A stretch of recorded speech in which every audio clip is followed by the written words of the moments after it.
Hey, Dr. Brad Barney. Today, I'm gonna do a core workout. I'm gonna go through moderate, mild core workout. Just finished my 20 squats, 50 squats, 50 push-ups.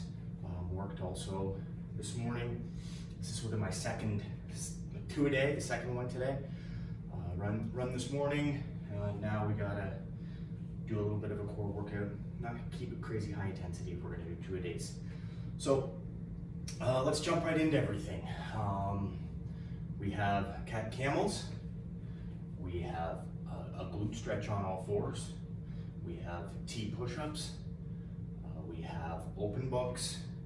We're gonna get into strengthening with dead bugs, side planks with leg lifts, more strengthening with flutter kicks, with some twists, side flexions, and some posterior planking. This is gonna hit the core 360 degrees. Let's get to it. I'll talk while I go. We're gonna start with the cat camels. Like I said a whole bunch of times, this is one I start almost every workout with, often even before I do my push-ups and squats as a warm-up. Always good to get that pelvis tilting, shoulder blades tucked down, pelvis tilted all the way through. The tendency is to get a little bit lazy with the pelvis, put too much stress on the spine. After about 10 of these guys, we're gonna work with some lean backs, butt to heel, maintaining that pelvic tuck the whole time. Usually just 3-ish of these guys. Working on 10s of the cat camel, add 3 of the lean backs, and work our way into a glute stretch for the side of the hip. I'm gonna hit this from a couple different angles. This is my sort of go-to everything glute stretch. A lot of pelvic tilting anteriorly, butt in the air, a side position for that hip, and then a reaching back and over on a 45-degree angle for those reaching with that opposite side leg. I'm feeling a lot of the stretch right through the side of the hip. We're still getting warmed up, getting everything moving. If the pelvis isn't mobile, hips aren't mobile, going to be real hard to convince our core to do the things that we want it to do. Usually I'm going to hit about 3 10, 20-second holds depending on how the glutes are feeling. Not too bad today, so 3 is totally fine.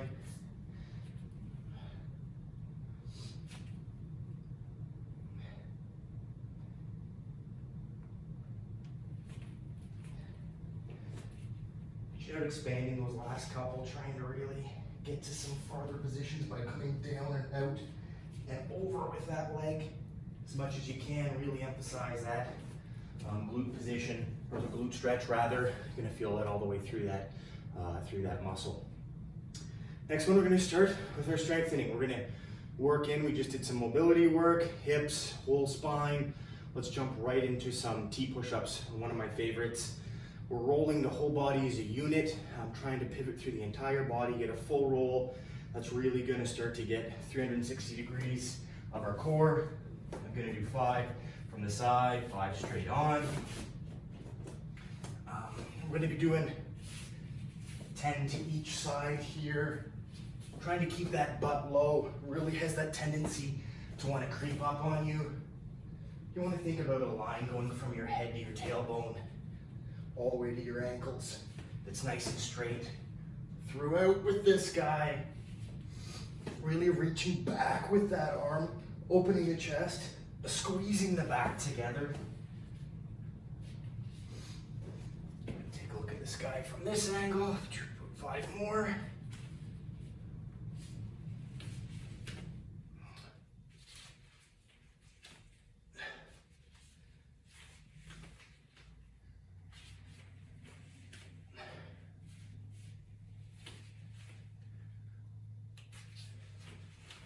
Already feeling a little bit of my pelvis wanting to pop up here.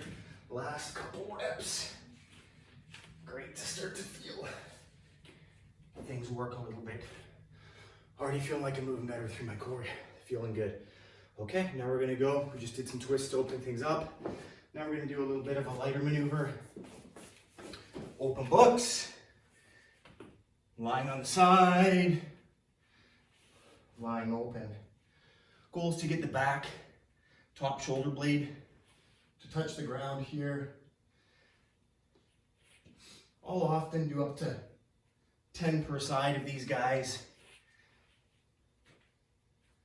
Add in some reaches all the way forward and some pushing down with this arm while I open everything up, always making sure I have total control of those knees. Also add in, this is called around the worlds. Goal is to keep those fingertips touching, keep those knees together, working that arm all the way around your body. One side, 10-ish, depending on how you're feeling, as always with mobility work. Feeling pretty good. If you're really feeling like you might be tight rotationally, tight through your core, tight through your hips, tight through your rib cage, you might want to start with these prior to doing the T push-ups, as you can free yourself up a little bit before going straight to the heavy power work. Once again, the goal is to get that trail side shoulder blade to come all the way down with the fingertips and then reaching all the way down to the ground. Add it in there. That's the around the world progression, a little bit more challenging progression of the open book itself. Gonna go into dead bugs and really gonna pay attention to pelvic positioning and thoracic spine positioning with this guy. You wanna make sure first you're tilting your pelvis through, pushing your low back down, and then doing a little bit of just a thoracic spine flexion. This brings everything tight at the core, everything down and relaxed at the back. And then from this position, I like to just do some little oscillations too. Pushing the back down, tucking the pelvis in. True full range crunch to get those low back muscles to relax with this one. We're gonna add in some leg moving progressions, which is the true dead bug, but we're gonna do 10 of those guys to start. Those crunches, sometimes I call it the banana, because I want you to picture your low back being the bottom of the banana, the pelvis tucked in here, and the thoracic crunch here. After those, we're gonna generate that same position. Everything's gonna be down. I was hyper-emphasizing it with the neck. You do wanna keep that relaxed. Then we're gonna slide a leg out and a leg back. And we're gonna go back and forth while I'm maintaining activation of my core, a little crunch of my thoracic spine, and definitely a full tilt of that pelvis as I'm going through. It's a little easier if you support your arms out. That helps you keep your back down a little more effectively, making sure as you come out, do a full extension of that hip and squeeze that glute. And we're gonna do 10 on each side of these legs without giving way to our low back. You're gonna notice as that leg comes out, you wanna arch and loosen through here. A way to test yourself is if you put your hand at your low back and you push down and hold that hand so you can't get it out, then you can be pretty certain you're maintaining enough anterior core flexion, crunch activation, relaxing that low back and letting those low back muscles open up, relax, deactivate, reactivate muscles on one side of a joint, the muscles on the other tend to relax. This is what we're trying to do to get that back to relax, chill out a little bit, and get some real good core muscles going. After getting the front going with the dead bugs, we're gonna start to work the sides a little bit with some side planks. Now we're gonna start with just a real easy version of a side plank. You can see I'm just keeping everything nice and square. I'm not tilting, I'm not rolling. I'm not falling all over the place. I'm pivoting from the whole full side of my foot, not just the toes, not just the heels. I'm coming slightly above dead straight spine, but just slightly. You can also add with these some mild leg lifts on a day like today, after going through a pretty hard 20-minute run already. I'm not probably gonna push some height, push the range with this, push too many reps with the leg. Maybe stick more to just minor half quarter lifts like I was doing, or even if you're feeling like you don't have full gas on any particular day, you can just stick with the regular side plank alone without lifting the leg. Lifting the leg is a bit of a challenge, and it is definitely a further progression. One of the ones that make this a little bit harder, kind of working top lateral kinetic chain and bottom lateral kinetic chain at the same time, with a lot of emphasis on hips and lateral core. Okay, side planks with leg abductions, about 10 of those guys on each side. Now I'm gonna go into some flutter kicks with some side twists or heel touches as we go with this. We're gonna do 20 and 20. This is gonna be a little bit of a challenge. We're trying to maintain, once again, the tilt of that pelvis, the crunch of that core, and we're gonna pump those legs up and down. I like to cradle my SI joints with my hand. Muscles are still working really hard in the stomach. And I'm thinking about pushing my low back down towards the mat and really feeling these deep flexors. Working hard. We're about 20 there. We're gonna lay straight back down.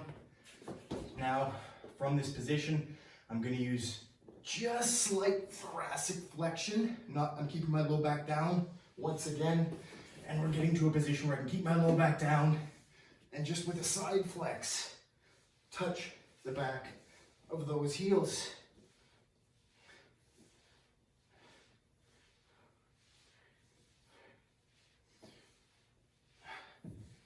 Like I said, really focusing on keeping that low back down that whole time. I'm not arching that back and I'm not coming way up. We're just feeling everything sort of side flex and tuck in real tight. Feeling lots of core fatigue already, feeling the core working and feeling these muscles barking at me a little bit. We're gonna finish off with the back. We're gonna do some posterior planks. These are the bastard child of the planking world. These are the ones that are most often left out or people don't even know about. This emphasis is on your posterior kinetic chain, your glutes, your low back, your hamstrings. And how this guy looks is, we just need a little helper of a raise. We're gonna work the motions of the gluteals, which are hip external rotation, posterior pelvic tilting, and then I'm gonna extend the hips by pushing down like I'm trying to crush that chair. Once again, low back is pushing down, pelvis is rolling through with a big glute squeeze, and I'm trying to externally rotate those legs as much as I can. Really trying to keep that low back down. Squeeze those glutes at the top for a solid 1, 2, 3, at least 3 seconds. You want to feel those glutes work really hard. You're going to feel lots of pulling and as we open up those hips and the hip flexors. And this is just a slight lift. My SI joints are just coming off. My low back is maintaining contact. My glutes are cleared. And I should feel it in my butt, not my hamstrings. And I shouldn't feel like my low back's tightening. Really common to kind of try to lift off and pivot from way above the low back. That's not the goal of this. The goal is to work glutes, low back, specifically glutes. So we're just tucking and lifting and trying to 1, 2, 3, 3-second holds. Okay. 10 of those, 10 posterior planks. That's it. Run through it as many times as you need to. Often I'll hit this guy 3 times through, may add some accessories in between, but this is a good overall core, 360 degrees. Cycle through these exercises and everything through here will tighten. Low back pain will diminish, hip pain, knee pain, all those areas that might be due to a weak core and imbalanced core. Tight low back, those types of things. This guy's gonna help get your core workout on. Be safe, be home, but be